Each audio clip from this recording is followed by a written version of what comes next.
I have to. All right. Somebody in back, one of the back three tables. You got your answer? The prodigal son. What do you mean by that?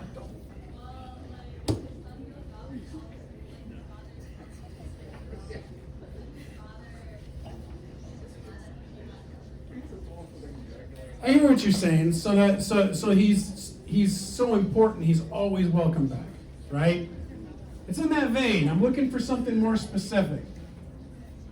Way back there, yeah. We said when Judas betrayed Jesus for the silver. Oh yeah, that was rough. I'm looking for something different. This is a core, just general. Not that what you said was rough, but when Judas did that was rough. All right, we'll come up here. You got? Treat your neighbor like yourself. Treat your neighbor like yourself. We're getting there. What? We're getting What there. is the answer? Not quite. Yes, sir. Boom, we got a winner right here. Good job. All people are made in God's image and likeness. Aaron, give that kid a bag of food, man.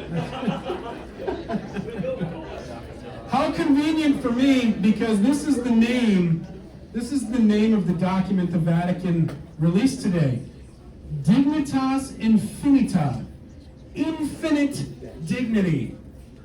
And the document is all about the infinite dignity we have as human beings because we are made in the image and likeness of God.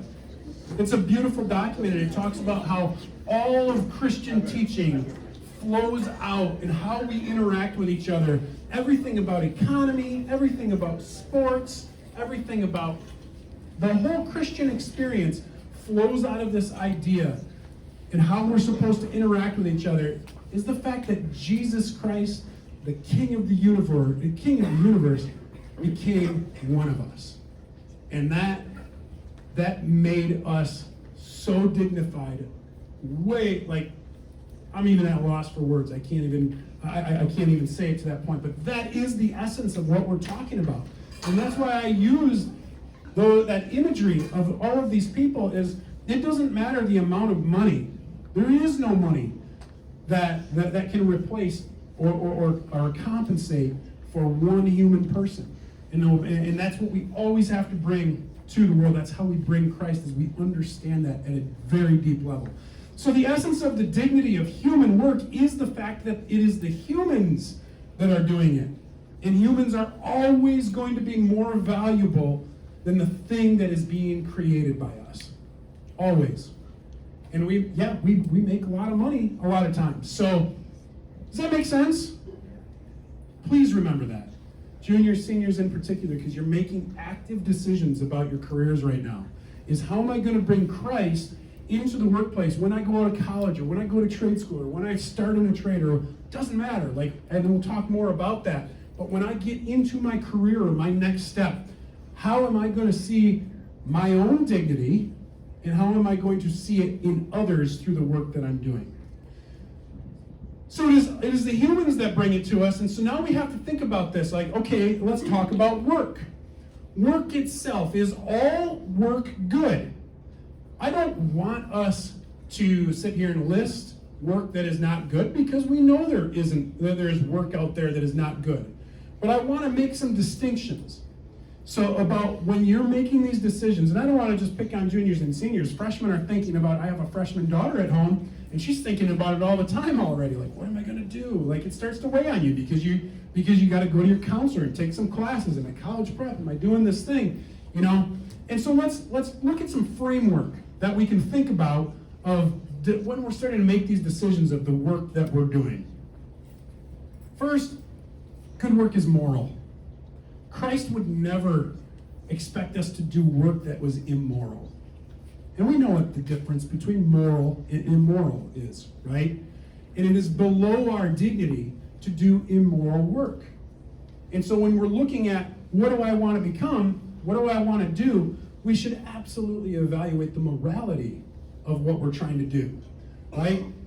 Good work does not become toil. Has anybody ever heard that word toil before? What do you think it means? Toil necessarily means that like it becomes overbearing and more difficult than what it's worth. Yeah, that's right. It becomes overbearing. It starts to dominate your life. This is what happened to me in my business relationship. That one of the reasons I knew I had to get out was because he was forcing me into a position of toil, where I was doing something I was good at and I loved it, but I was doing it so much I couldn't stand it anymore. Like it became so overbearing in my life, and it started to dominate my life at the expense of my family. Yeah, I was making good money and all of that, but the money didn't matter anymore because I was losing touch with my family.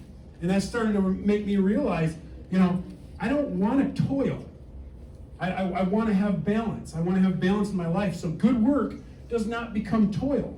And so if you're being worked like crazy, that's your first big red flag. Like, they won't let me take a day off. And that still happens, unfortunately, periodically. You'll find yourself, I found even in the shop one time, I was working 12 hours a day, 6 days a week. And that was a lot. That was a lot to do, and I demanded I get Sundays off so I could go to Mass, thank God. But they were working everybody else 7 days a week. Good work aligns with God's will. Like, you can see it. How do you know when you're doing God's will? Anybody know? This is the old, it's going to escape me, the saint. You feel the peace. Like, you're at peace. You're moving in direction in harmony with God's will. So good work aligns with God's will. Good work allows you to use your unique gifts. This is an important one to pray about, because this is where jealousy, envy, muddy up our human waters a little bit. Because we might look at a person and go, I wish I could do that. I'm a little jealous. I want to do that. Look at what they're doing. That might not be our gift. We hear that phrase, go do what you love, right? We hear that all the time. Go do what you love. I always kind of flip it.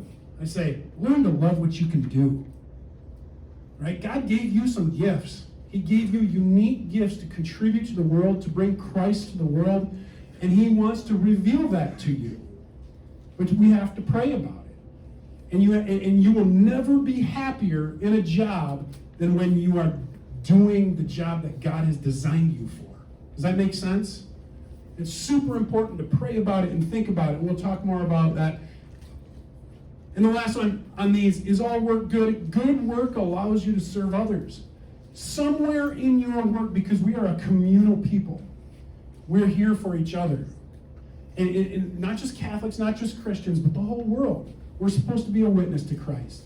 And so, good work, we should be able to see somehow, some way, how the work that we're doing, it doesn't have to always be direct, but we should be able to look at the work that we're doing and say, this is how it is helping mankind. Whether it be myself, directly, whether it be, there should be a connection somewhere to humans, other humans, and it should not be just purely self-serving. So I'm going to put some pictures up here, so another group exercise.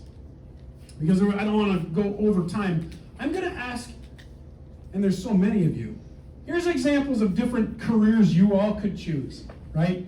We got a doctor, we got a sanitation worker, an accountant, a farmer, a teacher, a factory worker. I'm going to change this to one.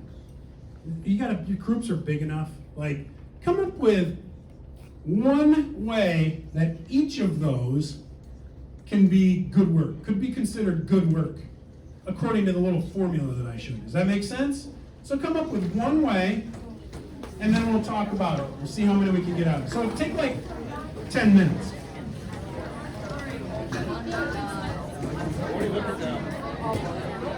What?